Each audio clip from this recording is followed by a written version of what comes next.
Hello, everyone. Welcome to my first YLAI micro course that we're doing as follow-on activities here for our fellows and on Facebook Live for the first time. I have to say, my name is Gretchen Ehle, and I'm a vice president here at the Meridian International Center. We are so delighted to have you all in attendance. We're going to be talking today about grants and proposals. I'm going to go through a lot of information, but we will be sharing the PowerPoint slides with the Facebook group at least by tomorrow. So you'll have all of those data by tomorrow. A lot of links, a lot of things that I'm sure you're going to want to use in the future. For those of you that are joining via the YLAI portal, welcome. Thanks so much for joining. You should there will be a lot of video recording that will be posted on the portal. And then, of course, the Facebook Live will be saved in the Facebook feed. I have to say, this is my first Facebook Live presentation, so please forgive me if there are any bumps in the road, but I hope that you find this informational, and I'll be watching for questions as I'm speaking. So I'm happy to take questions as I'm speaking. I know this is going to be a lot of information. So here we go. So I prepared a short agenda to kind of show you what we're going to be talking about today. We're going to go over what grants, different types of grants are. We're going to be talking about the different types of proposals and what we're going to talk about during this presentation specifically. Then we're going to go into the proposal elements or proposal preparation, which gets into concept development, so thinking about your project and the strategic planning around your project development. Then we get into the actual proposal writing. So what are the components of each proposal that you should be thinking about when you're in development?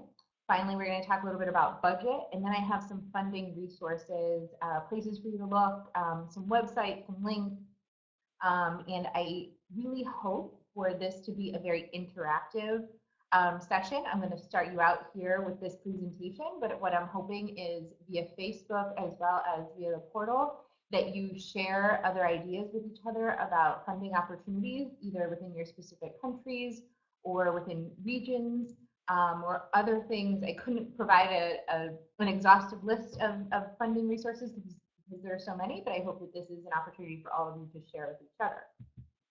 So getting started, just focusing on overview. So this particular presentation is really going to focus on grant funding. There are a lot of other different funding mechanisms out there, as we all know, contracts and individual giving and a variety of different things, but we're going to focus here on grant funding. So the characteristics of grant funding are that each grant or project has particular outputs or outcomes. So this is not necessarily a contract for services, but that you have some outputs that you're going to be providing via the grant. You're going to be achieving milestones. So within the proposal, when you get your grant award, you're going to have a timeline with different milestones that you're going to have to achieve and report back on. Any of the unspent money is going to be returned to the funder. So if your project, you've been awarded $5,000 to complete your project and you've only spent $4,000 to complete your project, then you're going to give back those unspent funds to the funder, or this gets into more technicality, but you could also ask for an amended scope of work where you could use that funding for other activities not covered by the current grant. And finally, there's going to be reporting requirements on the project of the progress of your project and the use of the money under the grant. So that's another characteristic of a grant. As I mentioned, outside of grant funding, there are a variety of other funding mechanisms, including loan financing, gifts or donations, something via Global Giving or Kickstarter or GoFundMe, those kinds of websites. There's investment opportunities, so if you get an angel investor to come in and invest in your project or your company, and contracts, as I mentioned earlier. So these are all different types of funding that we're not going to be reviewing today specifically on grants. Now looking under grants on different types of proposals. So there are three major types of proposals that grants come under. The first is a solicited proposal with an open concept. So this is really what we're going to be focusing mostly on here today. But I'll be giving some some background on the other two types of proposals as well. So solicited open concept proposal means that there is a call for proposals that's posted somewhere, whether it be online or that is emailed to somebody, whatever that might be. There's no specific scope of work requirements, though there are parameters. So they're open to concept ideas within a certain parameter. And this might mean, for example, the Gates Foundation might release a call for proposals related to activities that involve health or global health issues. That's parameters, but there's no specific activities that must take place under that proposal, that project that you're proposing. There typically is a budget ceiling, but there may not be. They might give you a range of budget numbers, but I'll talk a little bit about this later. This is something that you want to have in conversation with the funder while you're working on the proposal design. And there typically will be a due date for any solicited proposals that are out there, whether they be open concept or specific requirements. So the second type of proposals that are out there are solicited with specific requirements. For example, when Meridian bid on or proposed for the YLAI program for the Young Leaders of the Americas, there were very specific requirements that Meridian had to speak to, activities that were going to take place under the grant that we were awarded. So again, there will be a call for proposals posted, and it could be in a variety of different ways that this is posted. They're going to be a very, I mentioned again, specific scope of work or set of responsibilities that are going to be required by the grantee. You're going to respond to take action on program implementation, likely. Something is going to, you're responding to a requirement from the funder. There are going to be budget parameters, likely a budget ceiling, but definitely a budget parameter, and there's definitely going to be a due date for a solicited specific requirement proposal. And then finally, we'll talk a little bit about this as well, is the unsolicited proposals. So here, there may or may not be a call for proposals posted. Likely there will not be. The funder may have parameters posted on its website for giving out funding, and it's typically open to concept within certain parameters. Again, this is going to be something with a specific industry, or if you're looking at the mission of the funding organization, something that relates to the mission. So projects can be within a wide variety of activities within those parameters. There will typically be budget ranges, but you may not find them written anywhere. This might require a conversation with the funding organization. And there may or may not be due dates. Some funding organizations have rolling reviews, so they might review 4 times a year, each quarter during their board meeting or something to that effect. So that's something that you also want to get some further clarification on when you're developing an unsolicited proposal. Okay, now once you've determined that you're actively wanting to seek to write a grant proposal to get funding for a particular project, then we go into concept development. So during the concept development phase, you're looking to define the project. Funding organizations typically are looking for a project with specific deliverables, impact, and a timetable. So they're not looking, especially on the grant side, they're not looking to fund existing activities, just general business activities, but rather a discrete project that your company or organization are undertaking. You are going to want to define the need. Why is this project important? What is the need behind, or sometimes people call it a problem. What is the problem you're looking to solve? And so defining this need is going to create that justification, basically, for the funder in why they should support you for that particular funding. The impact. The impact is critically important. How is the impact going to be measured? What is the impact going to be on the community or whomever your audience, the people, or the community, or whatever it is that you're trying to address? What is that impact going to be? I know I can speak from experience that here in the United States, the impact, measurable impact specifically, is getting much more attention in terms of being able to be awarded a grant. People want to know what do you what are you addressing and how are you going to do it, and what are the measurable results going to be.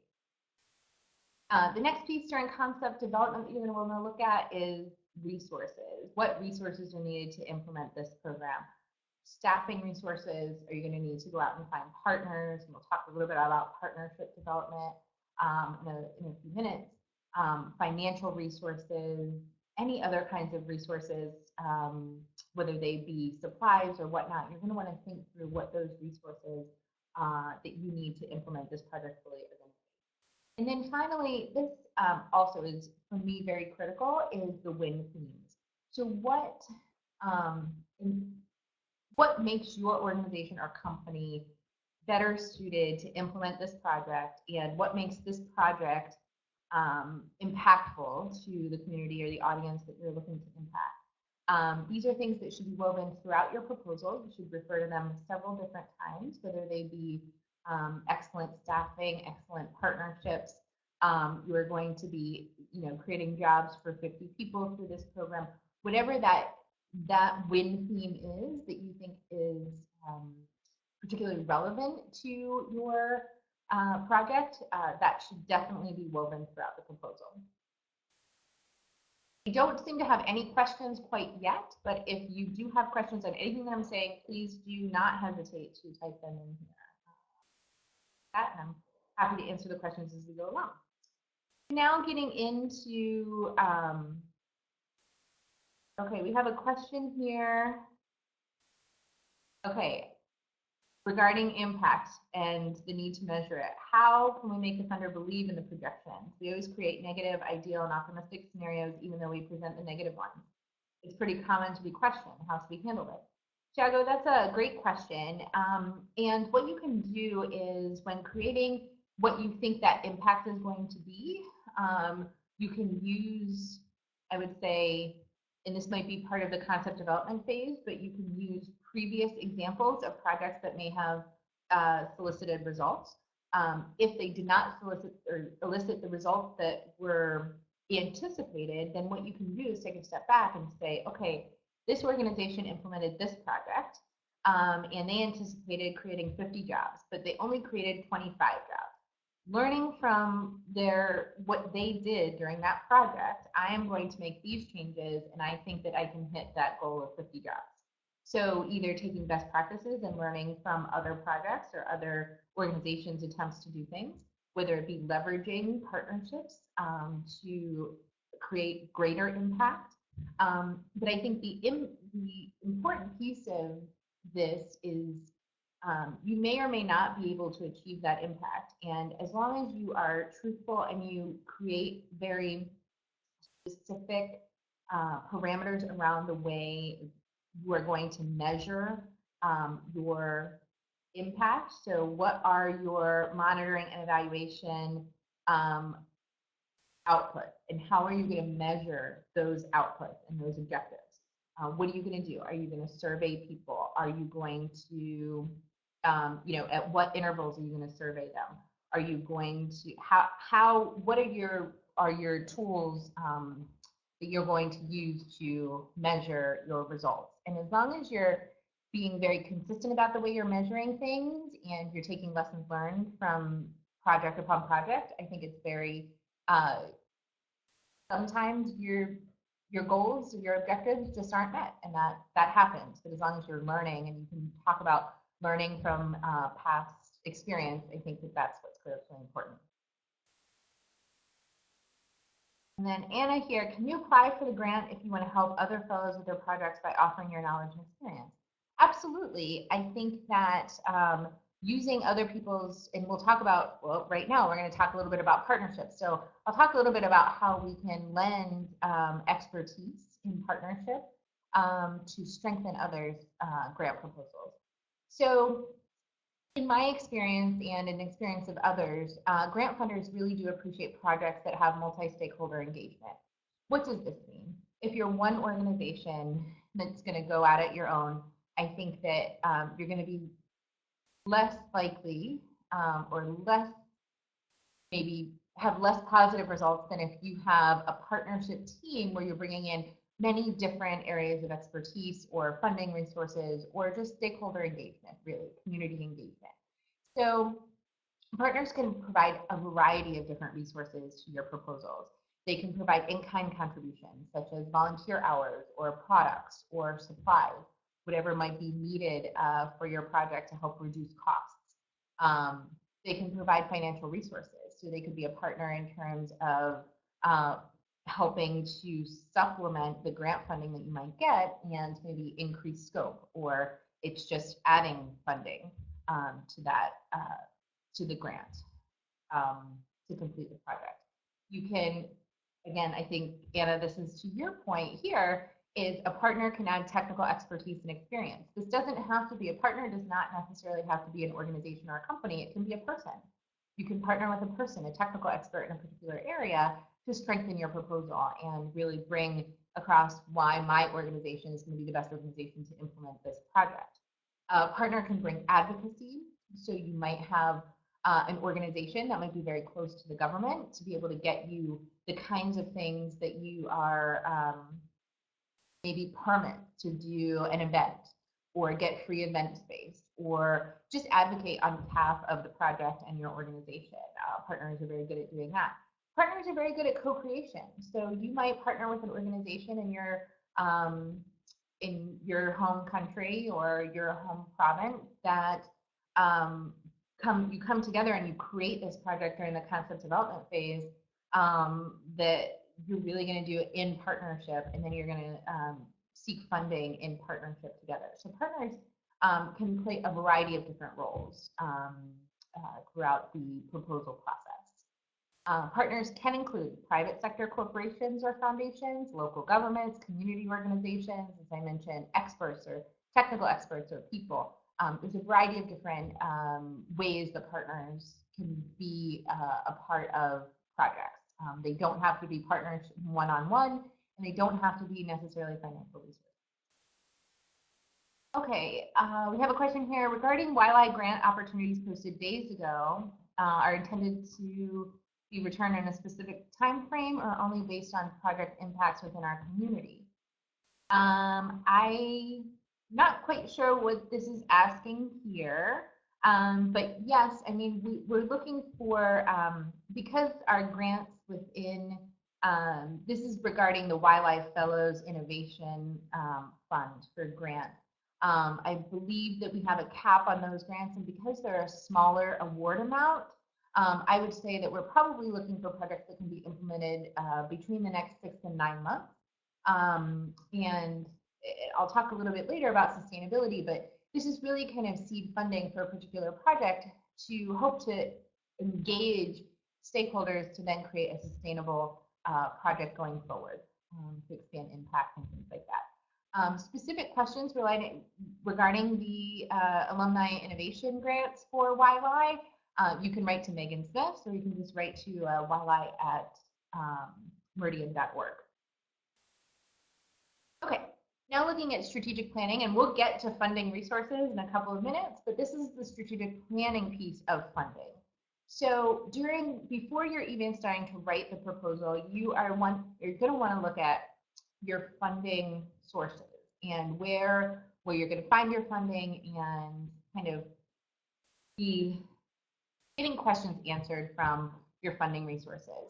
So you're going to seek out funding sources that have a mission organized around the topic of the concept that you're looking for. So what is the project? What is the mission of the project or the objectives of the project, and what organizations out there are funding projects around that mission? You're looking at grant cycles for funding organizations. So some funding organizations might only allow proposals once a year, and it may have just passed. So maybe you need to look at different funding sources that are on the funding cycle that you're looking to implement this project. For example, if a call for proposals is released in February, usually those awards may not be given for 2 to 3 months after that. So planning out your project timeline based on the cycles of funding of the organizations that you're looking at. I highly recommend this next point is asking your funding source, those that you've identified, for a meeting to discuss your project idea. So this is where you're going to get yay or nay, thumbs up, thumbs down, on your project idea. And you're going to find out if the funding source that you've identified is really, one, interested in funding the idea, and two, if they have any feedback. And if they do have feedback, you can write that into the proposal. By writing the feedback that they have and adjusting your concept to the feedback that you get, it only makes the funding source, when they're reviewing your proposal, say, wow, they really took our feedback into consideration when writing this proposal, and that just means that they're going to be a good grantee to work with in the future. I highly recommend this. I highly recommend reaching out, talking to the funding source about what items go into a budget, what the reporting structure is, just having that conversation, particularly about the concept, to see if it's something that they would be interested in funding, but also these other items.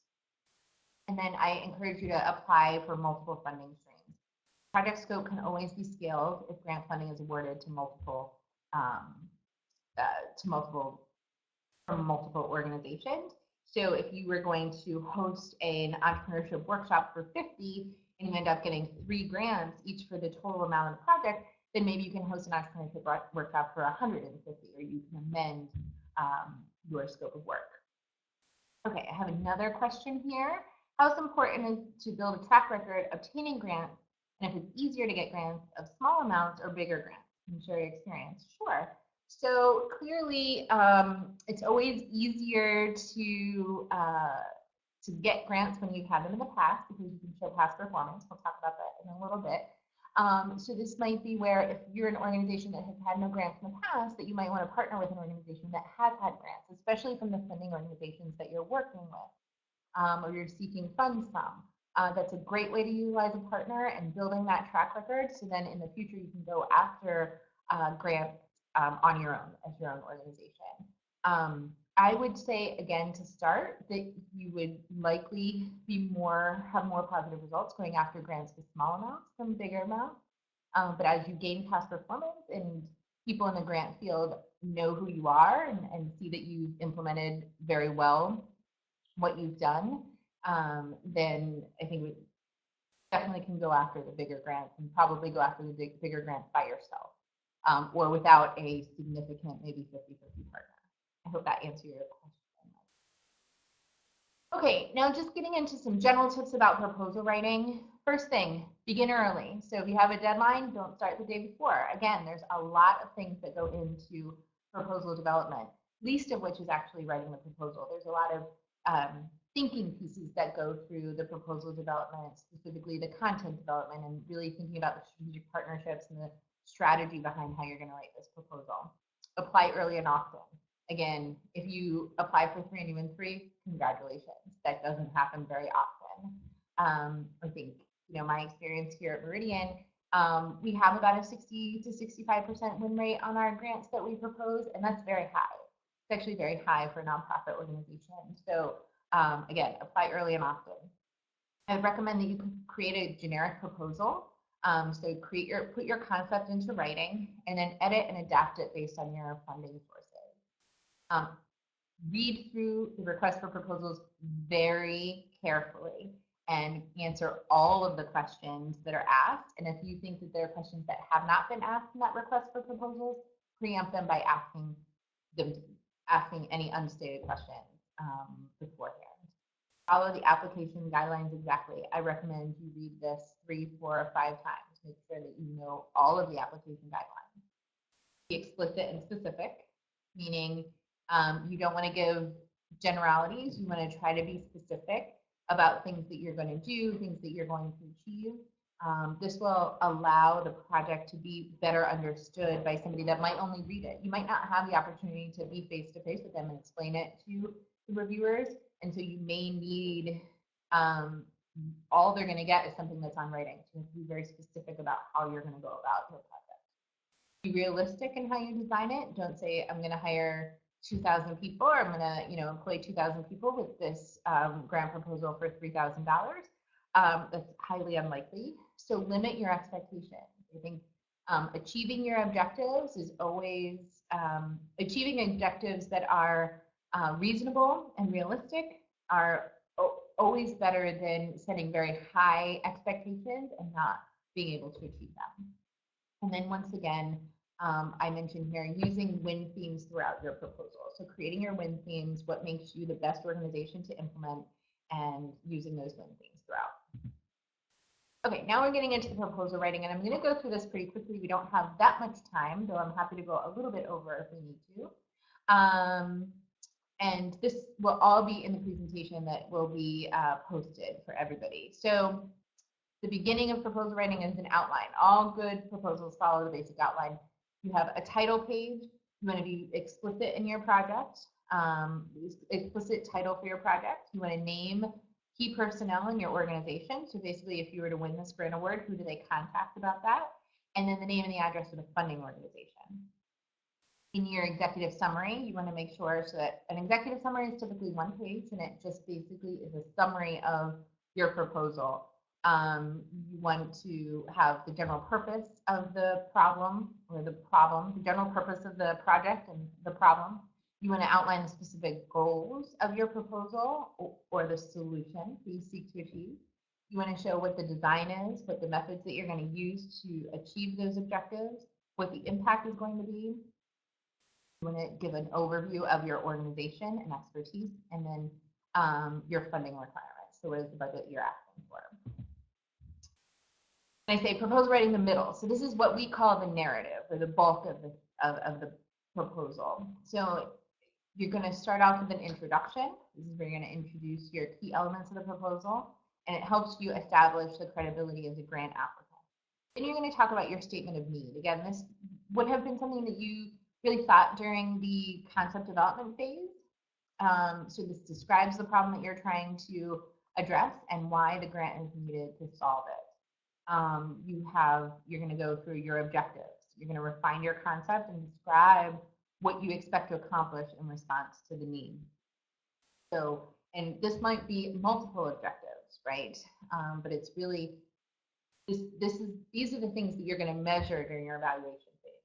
And you're going to go into your method. This should all be relatively reminiscent. I mean, the how, the when, the why, these are kind of the questions that we always ask. So in the how you're going to achieve the project objectives. So what activities are you going to use?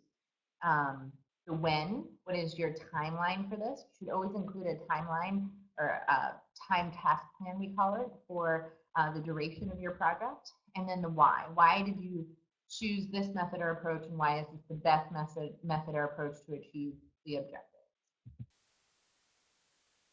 Then we go into continuing the narrative, the organizational information. So this is where you want to portray your organization and your partners.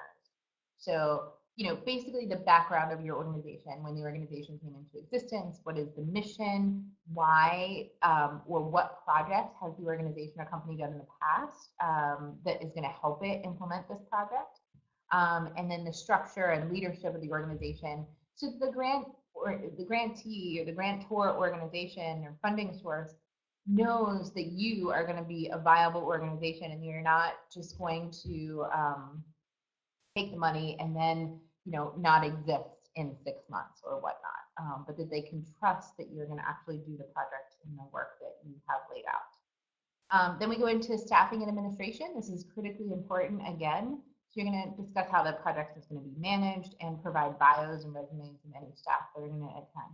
This is again where a partner can be very useful if you have particular technical expertise that you would like in a partner to implement a specific type of project. That partner will be very useful in the staffing administration. The monitoring and evaluation. This is where you evaluate the impact. Again, critically important, is becoming more and more important as we're seeing here in U.S. government funding, but it measures the results, effectiveness, and impact on the audience that you're seeking to serve and the problem that you're seeking to address. Most evaluation plans include both qualitative and quantitative data. There are a lot, and Anna has asked if she can email me with more questions, and absolutely you can email me with more questions. You can email me through the portal. I'm happy to respond to this, but There are a lot of resources, and I'm happy to post some of these on the portal and via Facebook as well on monitoring and evaluation and setting up plans. This is an industry now here in Washington, all in of itself is monitoring and evaluation of government funding. So critically important piece. I know Sarah Gentry on the YLAI team, she also has a lot of experience with monitoring and evaluation and probably will be able to help with some resources as well. And then finally, we're looking at sustainability. So a grantor funding source does not want a project to rely on grant funding for the remainder of its existence, right? So a grantor wants to offer funding at the beginning of a project, maybe for a couple of years, but it wants to create a sustainability or know that there is some idea about how to create a sustainable project using other projected funding streams. And if not just other, at least complementary funding streams. So looking to some of those other funding sources that we talked about at the beginning, whether they be corporate funding from the private sector, individual fundraising, or contracts to kind of support the project in the future. Now I'm going very fast because we're a little over time, but we're almost there. So, and then I say proposal writing, the end. So these are where you're going to attach appendices to support your proposal. These appendices can be a lot of different things, and it's really going to depend on what the funding source wants to see. So looking at the request for proposals and finding out what the requested appendices are from the funding organization. Typical appendices include additional organizational data, such as a brochure from your organization, a list of your board members, or a further description of past performance or other projects that might lend somebody to understand better how you would implement this and what your experience is in being able to implement a project like this. Resumes of key personnel, this is also key. You'll probably want to include bios in the narrative itself, but the resumes would be as an attachment so it doesn't muddy the narrative. Any data collection tools that you plan on using for your monitoring and evaluation, this might include surveys or questions that would be asked in focus groups or whatnot. And finally, a time task plan, as I mentioned. So what are the tasks that you're going to use to achieve your projected goal or objectives, and at what time during the project implementation? And then we get to the budget development, and this is a lot of information here. I could probably do a whole mini course on just budget development, but a couple of key points to know is there are different types of budget categories, I would say. The first are direct costs. So those are the costs directly attributable to the project, directly and fully attributable to the project. So this is going to be personnel or salaries. So this is salaries of all paid staff, and this could be by hours or percentage of time across a year, but you're going to, so MJ is asking if we could do just a mini course on budget. So I'm telling Sarah that. It really is, I'm kind of the budget guru here, and I love doing budgets, and I would be happy to do a mini course, if not live, at least tape a mini course on budget, for sure. But you're looking, so salaries of paid staff. So this would be your hourly rate times how many hours you think you're going to work on the project. So for all paid staff. And then you're looking at your fringe benefits. So this gets into some complicated ways of looking at things. And here in the US, the bigger nonprofits, we have what are called negotiated indirect cost rates and things like that. But basically, you can figure out what, for your salaries, for your personnel, you know, what portion of your expenses go to vacation or taxes or other government required payments.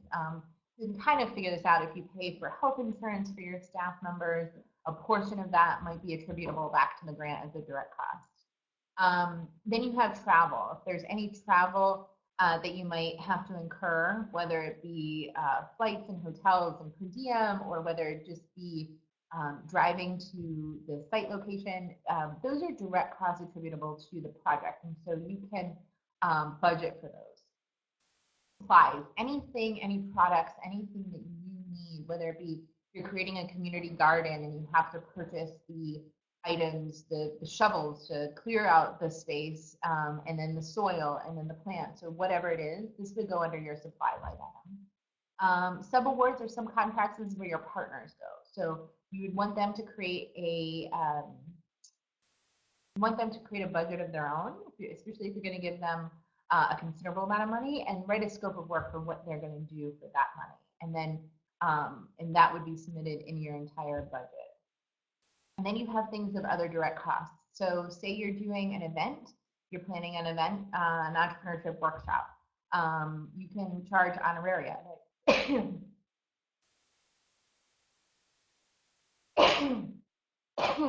Excuse me, sorry about that.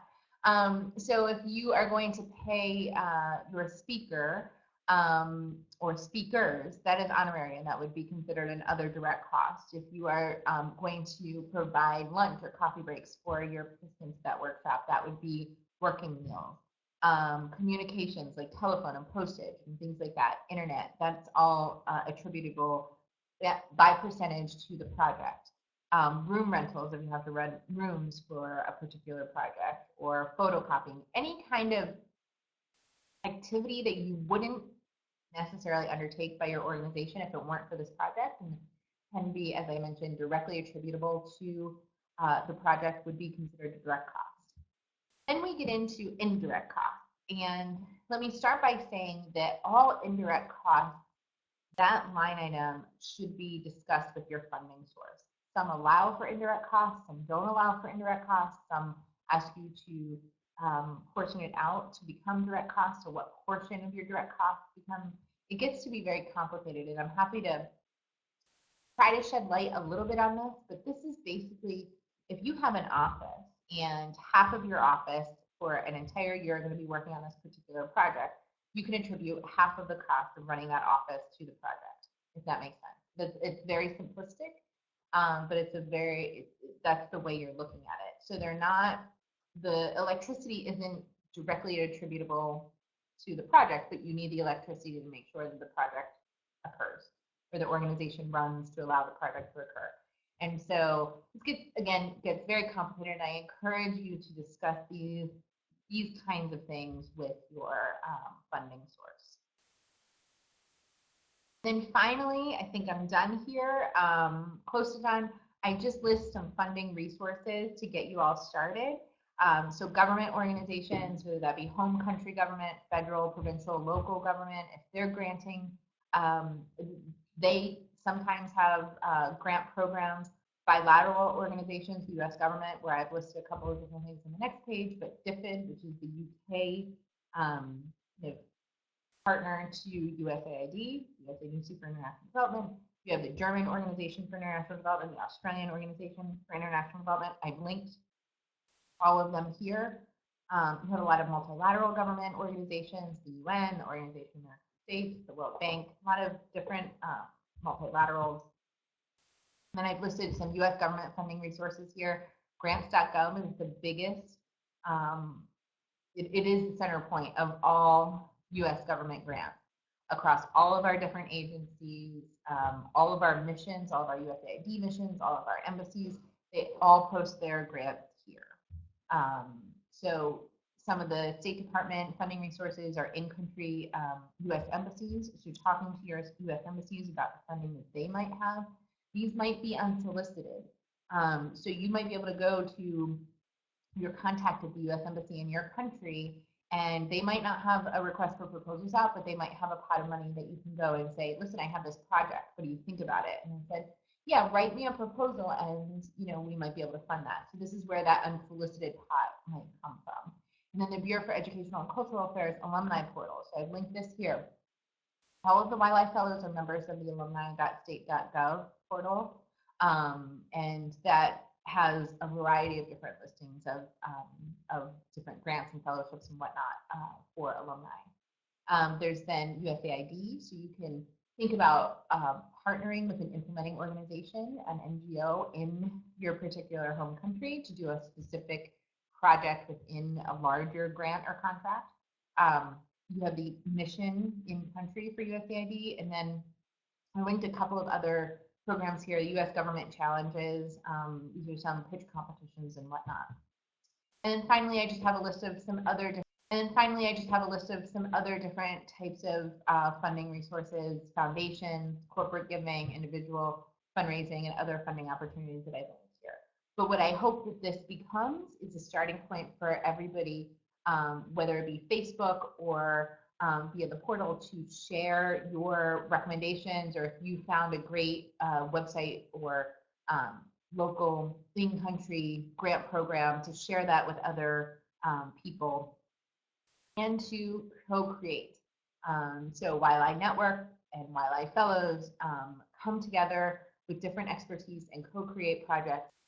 That's all that I have. And I thank you for your questions. And I'm sorry we ran over by about 15 minutes, but this is quite an important topic. And I think all of you out there, all of you being entrepreneurs and very active in your communities, I think you have great ideas. And I recommend that you come and you think about these ideas and you put them down on paper, and you conceptualize and you partner and come up with some ideas, because I think that there's a lot of potential out there for getting grant funding to address some of the challenges in your home community.